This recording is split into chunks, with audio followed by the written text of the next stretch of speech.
I'm James McElvenny, and you're listening to the History and Philosophy of the Language Sciences podcast, online at hifilangsci.net. There you can find links and references to all the literature we discuss.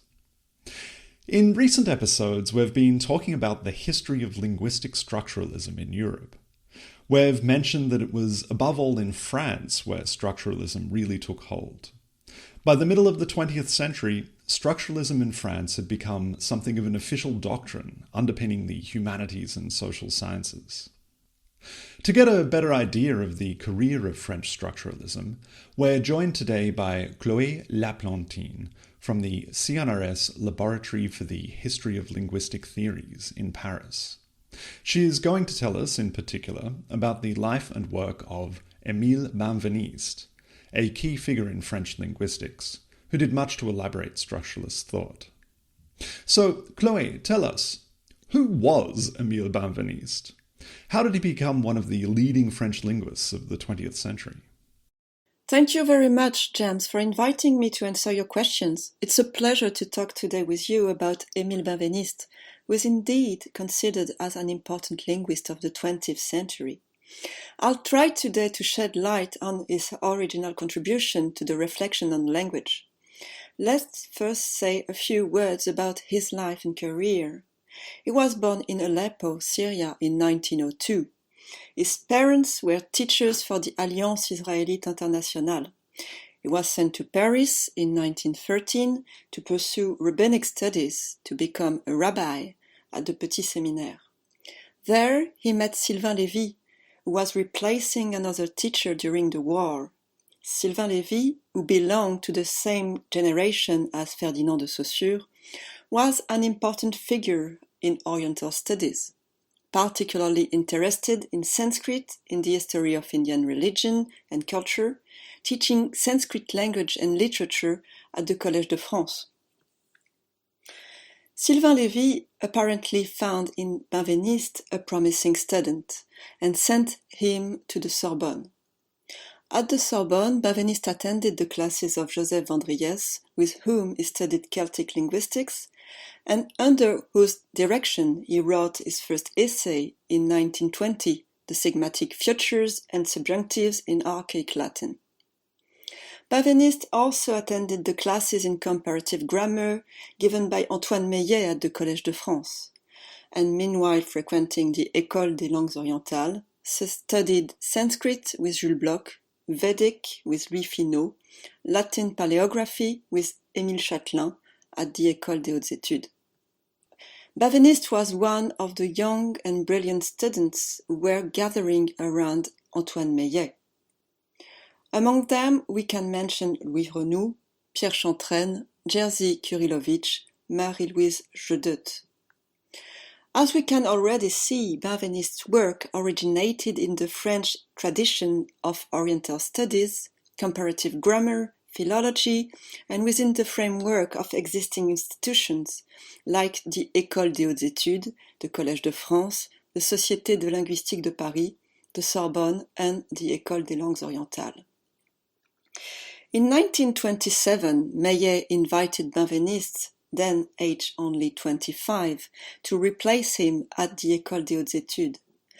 And 10 years later, in 1937, he was named to the chair of comparative grammar at the prestigious Collège de France, again replacing Meillet, who had died the previous year.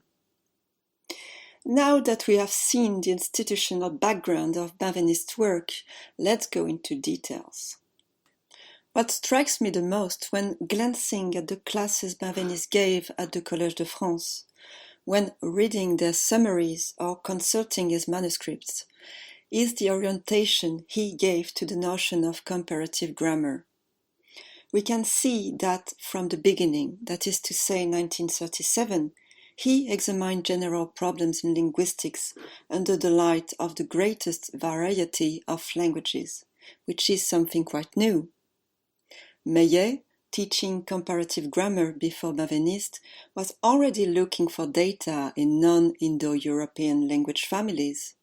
But with Benveniste, who was trained as an Indo-Europeanist, we see clearly that linguistics is not only Indo-European linguistics, or even more that our knowledge about languages can be refined or even renewed under the light of non-Indo-European languages.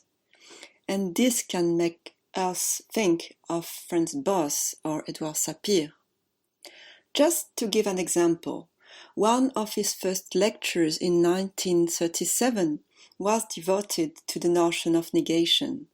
A glance at the manuscripts shows us that he was particularly interested in the system of negation in Greek, but also collected quite a bit of information on negation in many different languages: Chinook, Eskimo, Hottentot, Yakut, German, etc. What is more, his research doesn't consist in a collection of facts, but leads to the formulation of a general theory of negation. We also see from his notes that while preparing his class, he was reading Jespersen on negation in English, Jacob von Ginneken's Principes de linguistique psychologique, but also Hegel, Henri Bergson on the idea of nothingness, and Heidegger. I think this example gives us a good idea of the originality of Benveniste's approach.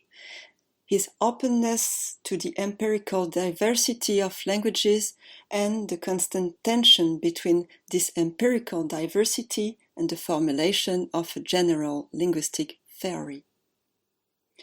We might quote here a passage from one of his articles, Coup d'œil sur le développement de la linguistique, published in 1963. He writes, "It is with languages that the linguist deals, and linguistics is primarily the theory of languages. But the infinitely diverse problems of particular languages have in common that, when stated to a certain degree of generality, they always have a bearing on language in general." I think in this passage we can hear something characteristic of Benveniste's approach, which is to consider that knowledge may always be called into question. And this is not a structuralist attitude.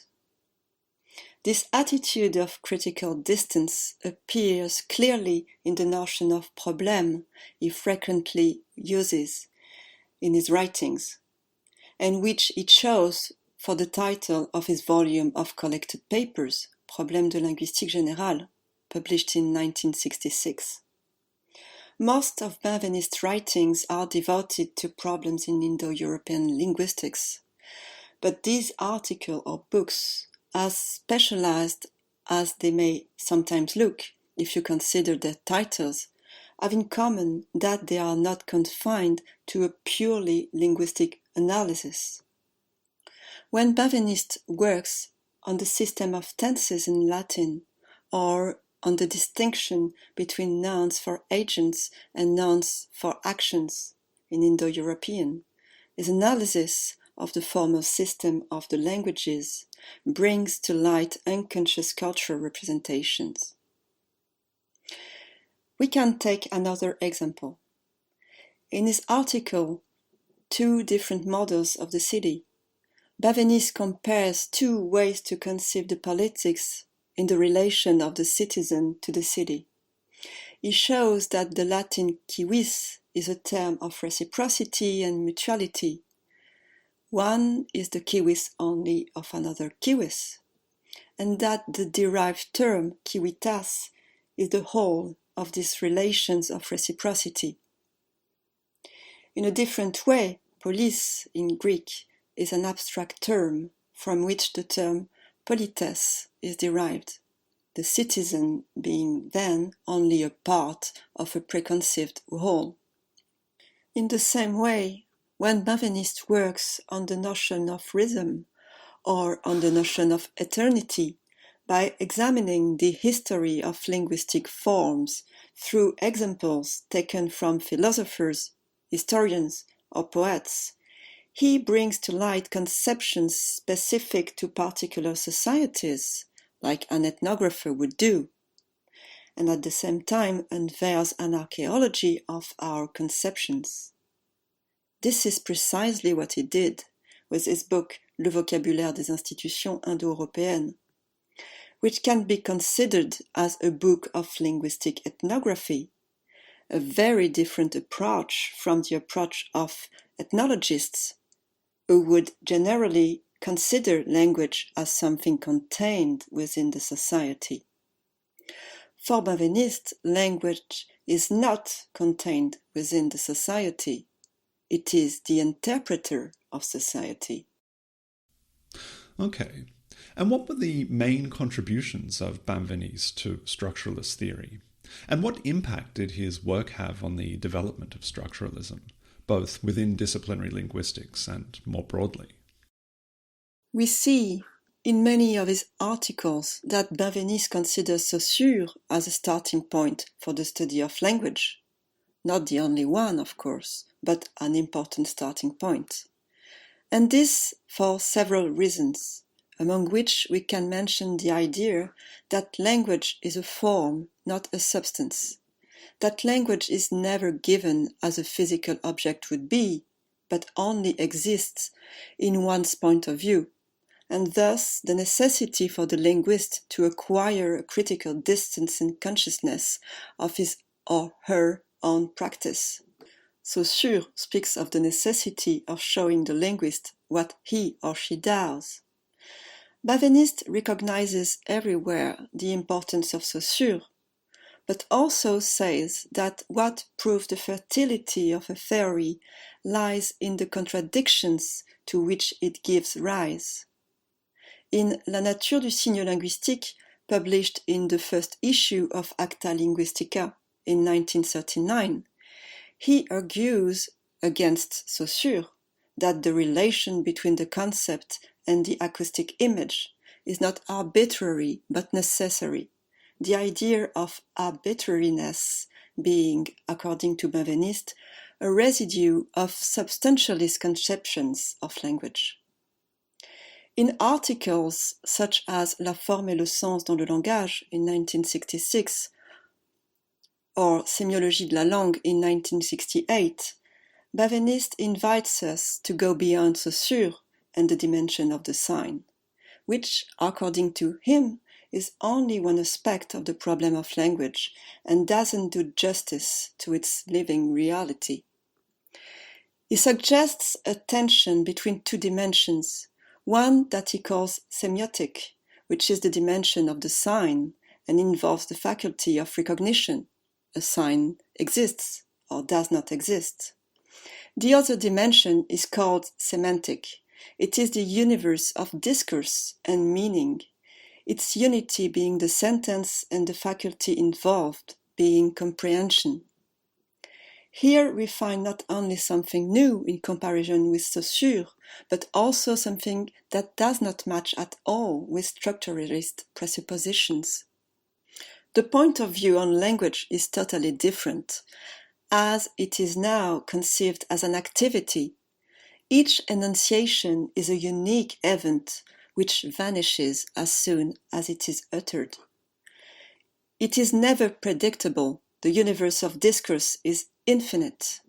Benveniste writes that to say hello to somebody every day is each time a reinvention. And you'll notice that he chooses a sentence word as an example. You can repeat the same word. It is never the same enunciation. Another notion that goes with enunciation is that of subjectivity. Benveniste criticizes the reduction of language to an instrument of communication, which supposes the separation of language from man. For Benveniste, man is in language, and even more constitutes himself in and through language as a subject. We can quote here a manuscript note. Language has lived. Everything depends on that. In language, taken on and lived as a human experience. Nothing has the same meaning as with language viewed as a formal system and described from the outside. In 1967, Benveniste undertook research on the French poet Charles Baudelaire. Maybe it was an answer to Jacobson and Lévi-Strauss's structuralist analysis of Baudelaire's poem Les Chats, published in 1962.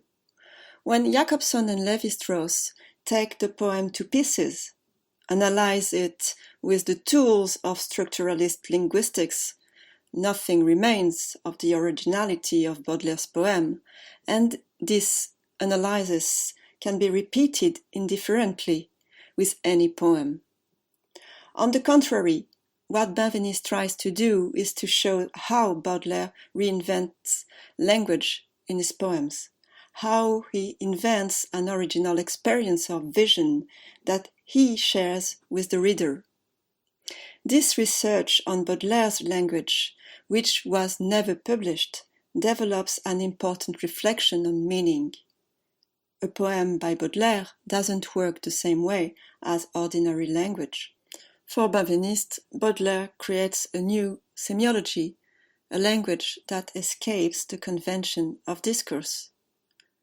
So I think we've seen that Benveniste's work extends far beyond the framework of structuralist thought. I mentioned earlier his curiosity for linguistic diversity. I could have said a few words about the research he did in 1952 and 53 on the northwest coast of America, on the Haida, Tlingit, and Gwich'in languages. His curiosity about these languages and cultures was motivated, among other reasons, by an interrogation on meaning. He wanted to investigate the ways language signifies and symbolizes. And he had the feeling that linguistics, in particular in America, didn't care about meaning anymore. But for Benveniste, much more than a means of communication, language is a means of living. Bien avant de servir à communiquer, le langage sert à vivre. That's great. Thank you very much, Chloé, for talking to us today. Thank you very much, James.